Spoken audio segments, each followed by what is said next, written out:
Over the years, we have seen a ton of Spider-Man games. While many failed to hit the mark or were just movie tie-in cash grabs, there have been a handful of decent games.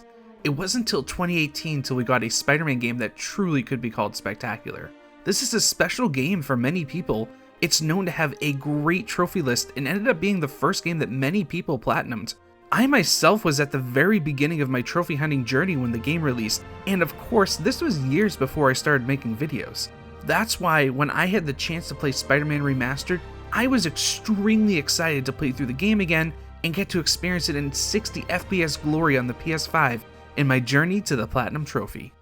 Speaking of the PS5, I'll be doing a full review of the console and will let you know if it's worth refreshing Wario64's Twitter page every nanosecond trying to get one, so make sure you're subscribed to my channel and hit the bell icon to see that review as soon as it comes out.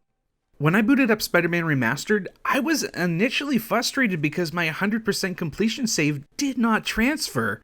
I wanted to replay the game anyways, so I just started a new game and really didn't think anything of it.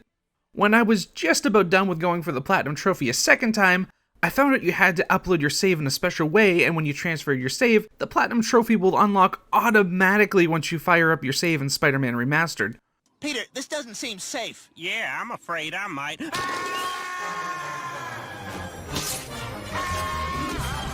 Wow, thanks, Spider-Man. Everybody gets one. Free Platinum Trophy. Apparently everybody gets one. Free Platinum Trophy. And I'm absolutely not bitter about getting a free Platinum. Nope, absolutely not.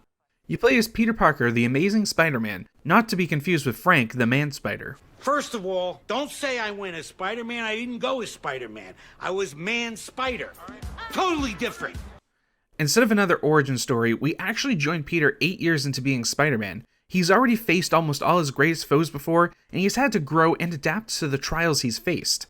We see this firsthand when the game starts off when Spider-Man assaults Wilson Fisk's hideout. You can tell from their banter that they've fought many times before and have developed a rivalry. Once you take out Fisk, he shouts that he was the one keeping the order in the city, and without him, crime will spike and the city will turn to chaos. Spider-Man writes this off as a meaningless threat and heads off to his job. He is currently working for Dr. Otto Octavius, helping him develop special prosthetics that will change the world. Unfortunately for Peter, he's seen better days. His rent is past due, he's being evicted, he's currently broken up with Mary Jane, and through a frustrating turn of events, Dr. Octavius loses his funding and is unable to pay Peter. While this version of Spider-Man has certainly faced times of crisis before, this does seem to be a particularly low point of his life. But ever the eternal optimist, he never stops fighting against crimes, even when new foes such as Mr. Negative and Dr. Octopus appear. While I do wish we had a few more villains, I do think the mix of well-known and lesser-known villains from Spider-Man's Rogue Gallery was a great choice, especially Mr. Negative. He is a unique character who is a blend of two extremes who has suffered greatly, and you can see the sense of confliction in him as you progress through the story. Things hit a fever pitch when prisoners are freed from Raft, the high-security prison just outside of Manhattan, who turn the city into chaos as they clash with police and stable. It's up to Spider-Man along with Miles and Mary Jane to stop them. One of the strongest aspects of the game has to be the voice acting. It's an incredible selection of actors that do justice to the characters we've grown up with. As always, Laura Bailey has an incredible performance as Mary Jane. Even though I was not crazy how they portrayed Mary Jane in the story, I was still interested in her character arc because of the amazing job Laura Bailey did. While I think Christopher Daniel Barnes will always be the golden standard for Spider-Man voice actors, Yuri Lowenthal is a worthy successor to the throne as he has a commanding performance in the game. William Salyers as Dr. Octopus and Tara Platt as Yuri Watanabe also stand out as well with excellent performances. The rest of the cast range from average to very good. There really wasn't any voice acting I would classify as bad in the game. The combat is a mix of stealth and an action brawler. The stealth, while not the same as the Arkham series, is reminiscent of it. You can either web up close by enemies or take them down with a ranged strike. There are a few levels that utilize it well, but I feel like in future games they could explore more advanced level design for it. The main combat is a mix of melee attacks, ranged web strikes, aerial combat, and gadgets. The melee auto-locks to nearby enemies, and it's one of the best implementations I've seen of that style. While you will end up punching and kicking air sometimes, it's usually a rare occurrence, and this makes the combat have a nice flow to it. You start off with only a few basic moves, but as you level up you can unlock new moves through the skill tree, like being able to grab rockets with your web in mid-air and toss them back at your enemies. The gadgets give the gameplay a nice variety, although they can be extremely overpowered on normal enemies. You start off with a basic web shooter, but eventually you can unlock everything from web bombs to mini spider drones that fly around shooting your targets. While you only get a set amount of charges for each gadget, you can recharge them by having a high combo or through certain suit upgrades. You can only have 3 suit upgrades at a time, and there's a fairly wide variety of upgrades to choose from, so this can give players the option to customize it according to their playstyle. Lastly, there's suit powers. You can equip one at a time, and while there's definitely some interesting options, a few of them are way more powerful than others, so I do hope they can balance out them in the future games to give us more meaningful choices. Outside of the main missions, there's plenty to do in the city. There's a ton of collectibles, of course, along with randomized crimes and research stations. The stations were a project Harry left behind for Peter to check up on, and damn, it's a good thing Peter is Spider-Man because I don't know how he would have been able to fix the research stations if he was just a regular guy. They all provide unique gameplay opportunities, and some of them can be quite fun. There's also a few quasi-puzzle minigames to do in Otto's lab.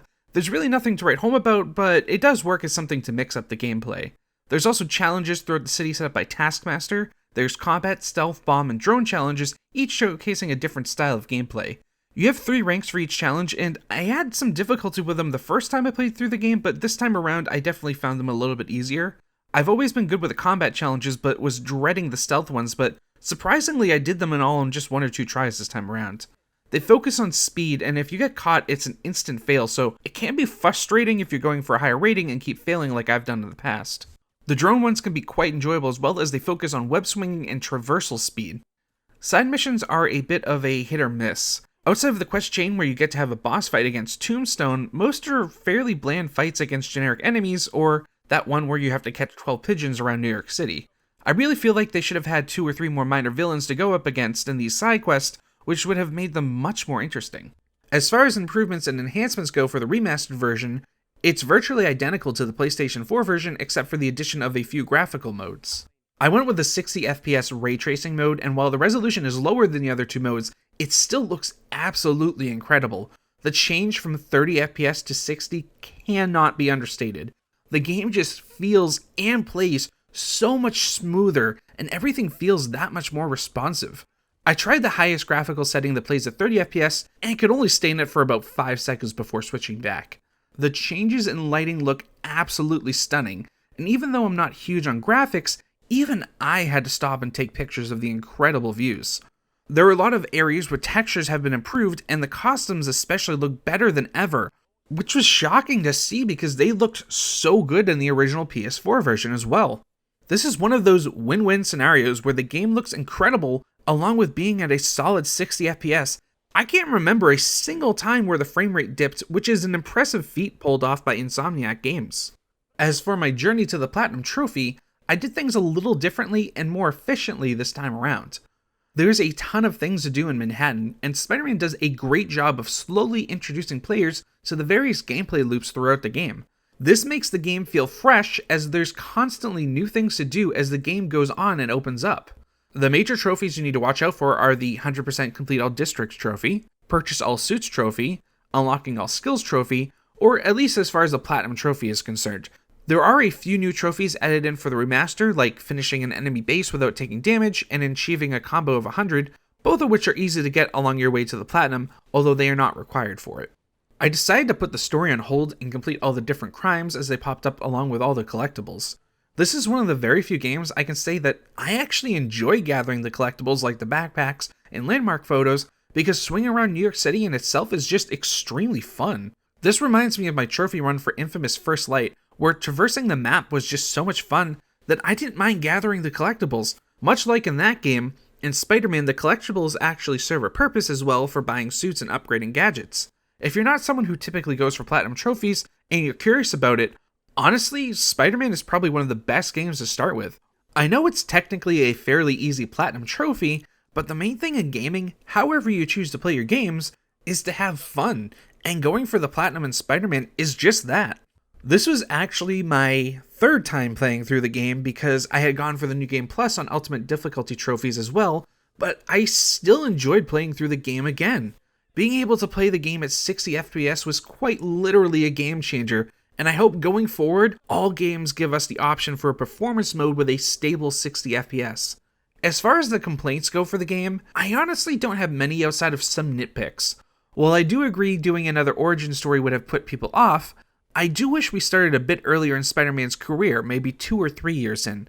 The problem is, even though he's been at it for almost a decade, it still feels like in this version of Spider-Man, he falls easily for traps and at times is rather gullible. I also wasn't crazy about the baffling choice to make people play as Miles and Mary Jane for stealth missions. Honestly, it felt like it was just padding out the game more than anything.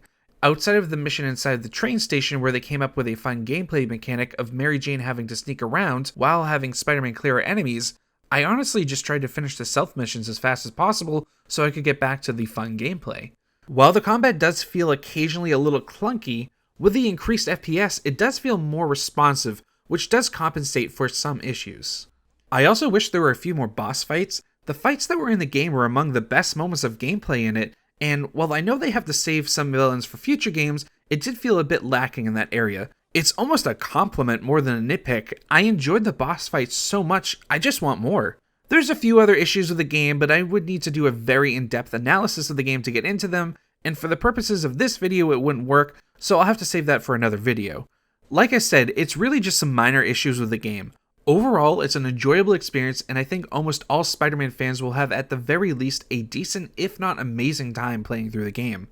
I might be misremembering, but I can't recall any bugs or glitches while playing through the PS4 Pro version. This time around, I definitely hit some issues.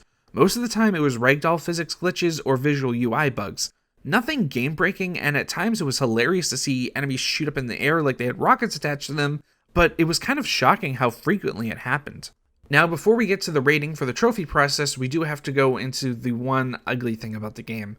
It's nothing to do with the gameplay, but with how it was sold. I find it extremely anti-consumer to not only make people buy a game that they already own to play it on their new PS5, but on top of that, forcing them to buy a $50 DLC to have the privilege to purchase it, making it cost $70 if you want to play Spider-Man Remastered. Listen, it's a great game, and while I haven't played through Miles Morales yet, I'm sure that's a fun game too, but the package just isn't worth $70 altogether. There's really nothing in Remastered to justify charging people who already own the game, and I think simply making a 60 FPS patch for the PS4 version would have been plenty. Again, there is no new content, it is simply just being able to play it at 60 FPS basically, with some minor texture changes. But they know people want a gorgeous looking game to play on their new PS5, and I'm sure a lot of people went through the same thought process as myself. I thought it was an extremely anti-consumer move on Sony's part, but I bought it anyways because I just wanted to have the 60 FPS experience on the PS5. It's such a shame. I basically have nothing but praise for the game, but instead I have to go on about anti-consumer practices, which honestly isn't enjoyable for me. But anyways, as far as the ratings go for the game, if you already own PS4 Spider-Man, I would say hold off until the Spider-Man Remastered Miles Morales bundle goes on a very heavy sale. While the 60 FPS is amazing, it's not enough to justify a $70 price tag. If you don't already own it and you want a shiny new game for your PS5, I still think it's a bit overpriced, but that's going to have to be your call if it's worth it. It's a really fun game series, so at least you're not overpaying for something bad. And now for the journey to the Platinum Trophy, I award Spider-Man Remastered a Platinum Trophy. Even though it was my third playthrough, I still had a blast playing through it again, and I can see myself doing more playthroughs in the future.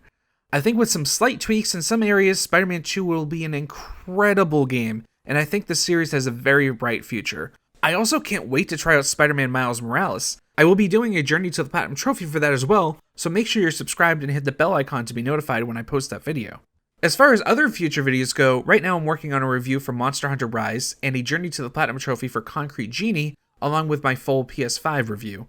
I'm debating on reviewing Outriders. I have quite a few videos planned, so I would have to move some things around to review it. That being said, there's really not many major releases this time of year, so let me know down in the comments if you would like to see me review it.